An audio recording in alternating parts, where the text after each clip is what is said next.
నమస్తే అందరికీ శ్రీమాత్రే నమః. Welcome back to our channel. నేను మీ కార్తీక్. సో ఇంకా లాస్ట్ 2 శ్లోకాలకు వచ్చేసామంట. చంద్రశేఖర అష్టకంలో ఈ 2 శ్లోకాలు చాలా అద్భుతంగా ఉంటాయండి. ఎందుకంటే ఇవి చదువుతూ ఉంటేనే మన కళ్ళలో నీళ్ళు కారిపోతూ ఉంటాయన్నమాట. ఇంత తీవ్రంగా పిలిచి మార్కండేయుడు చాలా అలసిపోయాడనమాట అండి. ఇంకా ఆఖరికి ఇంక అమ్మవారిని కూడా ఈ శ్లోకంలో దింపాడనమాట. సో అక్కడ ఎలా జరిగింది, ఏం జరిగింది, అసలు అమ్మవారు ఎలా వచ్చింది, అయ్యవారు ఎలా వచ్చారు, ఇద్దరు వచ్చి మార్కండేయుడు ఎలా కాపాడాడు, ఇవన్నీ కూడా మనకి ఈ వీడియోలో మనం చూస్తాం అనమాట. నిజంగా విజువల్స్ మనం కనుక ఊహించుకొని చదువుతూ ఉంటే మన కళ్ళు నుంచి వాటర్ కారిపోతాయి అనమాట. అంత గొప్పగా ఉంటుందని నిజంగా మనకి. సో ఒకసారి కంప్లీట్ చూడండి, ట్రై చేసిన వీడియో అంతా కూడా క్లారిటీగా వినండి.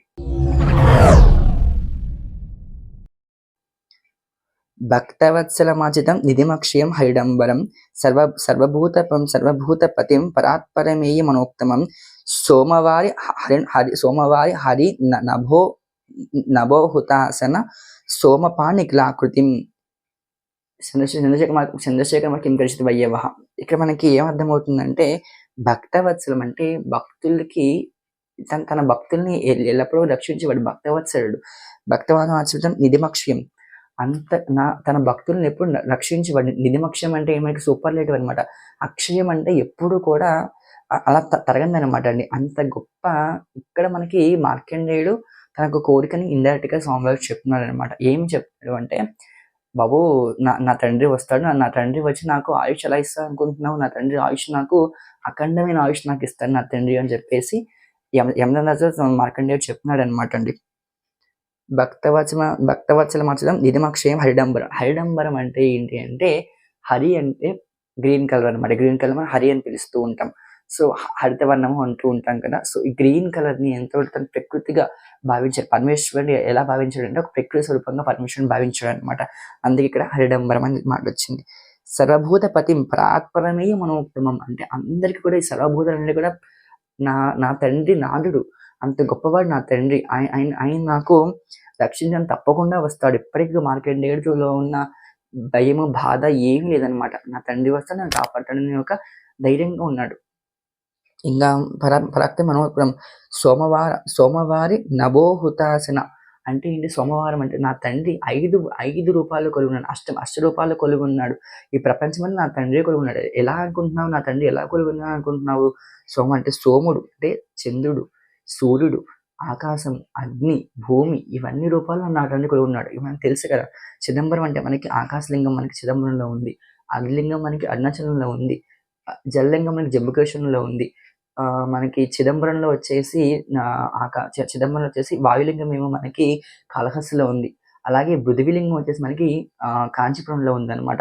సో ఇలా మనకి 5 భూతాల్లో స్వామి కొలుగున్నాడు, పంచభూతాల్లో కొలుగున్నాడు. అలాగే స్వామి మనకి 8 అష్టరూపాల్లో కూడా కొలుగున్నాడు అనమాట. దక్షిణామూర్తి స్తోత్రం మనం చూస్తాం కదండి. స్వామివారి స్తోత్రంలో స్వామివారు మనకి 8 రూపాల్లో కూడా కొలుగున్నాడు. అంత గొప్ప నా తండ్రి. విశాలమైన ప్రపంచంలో ప్రతి చోట నా తండ్రి ఉన్నాడు. అంటే ఈ ప్రపంచం నడుస్తుంది, ఇలాగ నువ్వు ఉన్నావు, నేనున్నా అంటే కారణం సాక్షాత్ నా తండ్రి అని చెప్పేసి చెప్తున్నాడు. ఇక్కడ యమధర్మరాజు కూడా లెక్క పెట్టలేదు మార్కండేయుడు. నువ్వు ఎంత గొప్పవాడైనా కావచ్చు, కానీ నీకన్నా గొప్పవాడు నా తండ్రి అని చెప్పేసి శివుడి మీద అంత భక్తి అత్త పిలుస్తాడనమాట. అలాంటి గొప్పవాడు నా తండ్రిని ఆశ్రయించాడు. చంద్రశేఖర మహర్షి మనకి ఇంకొచ్చి వయ్యవహ అంటే చంద్రశేఖరుని ఆశ్రయించు, నన్ను నువ్వేం చేస్తావు అని చెప్పేసి మార్కండేయుడు గట్టిగా ప్రశ్నిస్తున్నాడు అనమాట యమధర్మరాజుని. ఇక్కడ ఇంకోటి ఏంటంటే మనకి నెక్స్ట్ ఇంకా అమ్మవారు దిగిపోవాల్సిందే అనమాట. ఇక్కడ మనందరికీ ఒక విషయం గుర్తురావచ్చండి. ఈ చంద్రశేఖరాష్టకంతో మనం డైలీ మన లైఫ్లో జరిగే ఒక చిన్న సన్నివేశానికి ఎక్స్ప్లెయిన్ చేస్తాను. సపోజ్ మనం ఎవరికైనా పిక్నిక్ ఉందనుకోండి, పిక్నిక్ లేకపోతే మనకి డబ్బులు కావాలి, మన తండ్రిని అడుగుతాం, మన ఫాదర్ని అడిగామనుకోండి, నేను ఇవ్వను అని చెప్తారనమాట. సో అప్పుడు మనం ఎవరిని అడుగుతాము? మన అమ్మని వెళ్ళి అడుగుతాం. సో అమ్మ ఒప్పించి పిక్నిక్కి వెళ్ళాలి, నా డబ్బులు కావాలని అమ్మని అడుగుతాం. అప్పుడు అమ్మ వెళ్ళి నాన్నకి చెప్తుంది. సో అదే విధంగా ఇంకా మార్కండేయుడికి పరమేశ్వరుడు ఎంత పిలిచినా రావట్లేదు.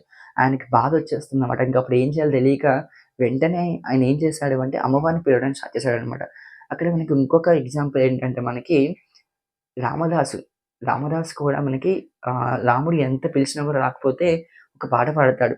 నన్ను బ్రోవమని చెప్పవే సీతమ్మ తల్లి, నన్ను బ్రోవమని చెప్పవే అని చెప్పేసి సీతమ్మ ద్వారా ఏప్రిల్ పంపిస్తాడనమాట రాముడికి.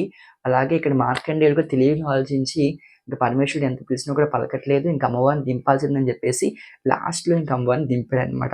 ఏమంటున్నాడు చూడండి మార్కండేయుడు ఇక్కడ. యక్షరాల శకం శుభలక్షితాంగరం భుజంగ విభూషణం. అంటే యక్షరాజు అంటే మనకి కుబేరుడు అనమాట అండి. కుబేరుడు కన్ను తీసేశాడనమాట. ఎవరు? మనకి పరమేశ్వరుడు. ఎందుకు తీసేశాడు అంటే, ఒకసారి పరమేశ్వరుడు పరమేశ్వరుడు స్నేహితుడు కుబేరుడు అనమాట. ఒకసారి కైలాసంకి వచ్చేసరికి పార్వతీదేవిని చూడకుండా చూసాడనమాట. పరమేశ్వరుడు కోపం వచ్చి వెంటనే కుబేరుడు కన్ను తీసేశాడు. కన్ను తీసేసి వెంటనే కుబేరుడు బాధపడితే దానికి గాజు కన్ను పెట్టాడు కుబేరుడికి. సో నెక్స్ట్ ఇంకొకటి ఏంటంటే మనకి భృగుడు అనే రాజు అనమాట. భృగుడైన రాజు ఒక గొప్ప యజ్ఞం చేసి అందరికీ ఒక హవిస్సుని సమర్పించి పరమేశ్వరుడికి మాత్రం హవిస్సు సమర్పించాడనమాట. అప్పుడు పరమేశ్వరుడికి కోపం వచ్చి భృగుడైన రాజు కళ్ళు పీకేశాడనమాట. ఇక్కడ ఎందుకు ఇలా చెప్తున్నాడు అంటే, ప్రతి ఒక్క పాయింట్‌లో యమధర్మరాజుని భయపెడుతున్నాడు. నా తండ్రి అలా చేశాడు. ఇప్పుడు నువ్వు నన్ను చంపుతున్నావు. నీ సంగతి చూసుకో అని చెప్పేసి యమధర్మరాజుకి వార్నింగ్ ఇస్తున్నాడు మార్కండేయుడు అనమాట. సో నీకది కూడా పీకేస్తాడు ఇండైరెక్ట్‌గా చెప్తున్నాడనమాట అండి ఇక్కడ.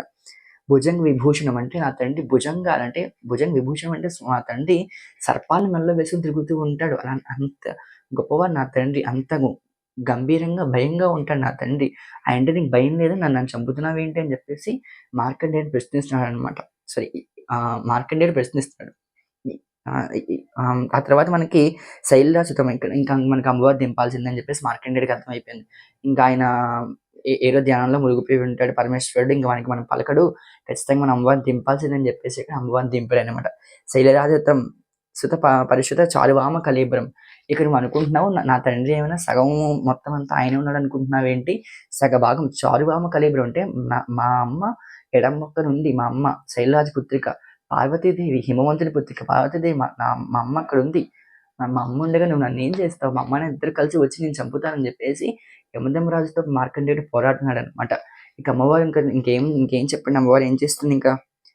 క్షీరనీల పరిశుద్ధారణ అంటే నా తండ్రి ఎలా ఉంటాడంటే కర్పూరంతో నా తండ్రి ప్రకాశిస్తూ ఉంటే అమ్మవారు ఎరుపు వర్ణంతో ప్రకాశిస్తుంది అనమాట. ఈ 2 వర్ణాలు కలిసి ఒక నీలి వర్ణంలో నా తండ్రి ప్రకాశిస్తూ ఉన్నాడు. అంత గొప్ప నా తండ్రి వస్తాడు, నీ సంగతి చూస్తాడని చెప్పేసి యమధర్మరాజుతో పోరాడుతున్నాడు మార్కండేయుడు. ఇంక అమ్మవారి పేరు చెప్పేసరికి అమ్మవారు అవుతుంది చెప్పండి. ఇంక బాబు లేవండి వీళ్ళందరినీ పక్కన పెట్టండి. పక్కన ఆల్రెడీ కైలాసంలో దేవతలందరూ కూడా స్వామివారిని స్తుతిస్తూ ఉన్నారు. వీళ్ళందరినీ పక్కన పెట్టి వీళ్ళందరూ మన రోజు ఉండే గోలే పక్కన పెట్టండి. కింద మన బిడ్డని అక్కడ చాలా మరణ వేదన పడుతున్నాడు. ముందు వాడిని కాపాడాలని చెప్పేసి వెంటనే ఈ యొక్క వృషభవాహనం మీద ఇద్దరు కూడా కిందకొచ్చారనమాట. తక్షణమే వచ్చారు కిందకి. ఇంకా మార్కండేయుడు ఇంకేం చేశాడు అంటే ఆ లింగాన్ని గట్టిగా హగ్ చేసుకున్నాడు. ఆలింగనం చేసుకొని కూర్చున్నాడు. గట్టిగా పట్టుకొని కూర్చున్నాడు అనమాట. అలా పట్టుకోవడం వల్ల ఏమైందంటే మార్కండేయుడు పేక అనుకుని యమధర్మరాజు ఏం చేశాడు? లింగం ఒక బాణపట్టం మీదకి అతను యమపాసం వేశాడనమాట. వేసి గట్టిగా లాగేసరికి ఆ లింగం నుంచి సాక్షాత్తు పరమేశ్వరుడు అలాగే ఇద్దరు కూడా బయటకొచ్చారు. బయటకు వచ్చి వెంటనే కోపంతో తన బిడ్డను అలా చేశాడనే కోపంతో శివుడు తన ఒక ఎడమ వైపు మనకి అమ్మ ఉంటుంది కాబట్టి అమ్మవారు ఉన్న ఎడమ కాలుతో యమధర్మరాజును తన్నాడనమాట. తన్నేసరికి యమధర్మరాజు అక్కడే చనిపోయాడనమాట అండి. మార్కండేయుడికి పరమేశ్వరుడు అలాగే అమ్మవారు ఇద్దరు కూడా చిరంజీవి భవ అని చెప్పేసి ఆశీర్వాదం చేశారనమాట. ఇలా అసలు ఎందుకు మార్కండేయుడికి ఒక అర్ధాయుష్ వచ్చింది? ఇవన్నీ కథ కూడా ఒక గొప్ప కథ అనమాట. మార్కండేయ పురాణంలో మనకి ఇవన్నీ కూడా వివరించబడి ఉంది. మీకు ఎవరికైనా కావాలంటే నెక్స్ట్ సిరీస్‌లో మీకు మార్కండేయ పురాణాన్ని ఎక్స్‌ప్లెయిన్ చేయడానికి ట్రై చేస్తానండి. చాలా అద్భుతంగా ఉంటుంది మార్కండేయ పురాణం అంతా కూడా మనకి. సో ఇప్పటికీ సప్త చిరంజీవులు ఒకటే మనకి మార్కండేయుడు అనమాట. ఎన్ని యుగాలు, ఎన్ని ప్రళయాలు వచ్చినా కూడా మనకి మార్కండేయుడు మాత్రం స్థిరంగా ఉండిపోతాడండి. సో ఆ తర్వాత ఈ యమధర్మరాజుకి పరిస్థితి ఏంటి? ఏమైంది? అన్నీ కూడా మనకి మార్కండేయ పురాణంలో ఉంటాయన్నమాట అండి. సో ఇక్కడితో మన ఈ సీరీస్ కంప్లీట్ అయిపోయింది. నెక్స్ట్ మనకి దీని యొక్క ఫలశ్రుతి ఏంటంటే ఇది ఎక్కడెక్కడైతే చదువుతూ ఉంటారో, ఎక్కడెక్కడైతే దీన్ని పఠిస్తూ ఉంటారో, ఎక్కడైతే చంద్రశేఖరాన్ని పిలుచుకుంటూ ఉంటారో వారి ఇళ్లల్లో మృత్యు భయం అనేది ఉండదనమాట. అలాగే ఎవరైనా దీర్ఘకాల అనారోగ్యంతో బాధపడుతున్న వాళ్ళు కూడా చంద్రశేఖరాష్టకాన్ని కనుక పఠించగలిగితే వాళ్ళ మృత్యు అంతా కూడా, వాళ్ళ అనారోగ్యం అంతా కూడా పొందుతుందని చెప్పేసి చెప్తున్నారనమాట అండి. మార్కండేయుడు మనందరికీ అందించిన గొప్ప అద్భుతమైన స్తుతి. 8 ఏళ్ల పిల్లాడు ఇంత తీవ్రంగా పరమేశ్వరుని పూజించి స్వామివారిని కిందకి పిలుచుకుని తన ప్రాణాలను కాపాడుకున్నాడు అంటే నిజంగా చాలా మంచి గుణాలు, అంత అద్భుతమైన పుత్రుడు అందరికీ కలగాలని మనస్ఫూర్తిగా కోరుకుంటున్నామండి. సో వీడియోతో మనం మళ్ళీ కలుసుకుందాము. నచ్చితే లైక్ చేయండి, షేర్, సబ్స్క్రైబ్ చేయడం మాత్రం మర్చిపోకండి. శ్రీమాత్రే నమః. జై శ్రీరామ్. నెక్స్ట్ వీడియోలో మనకి దక్షిణామూర్తి స్తోత్రం రాబోతుంది. So stay tune to our channel.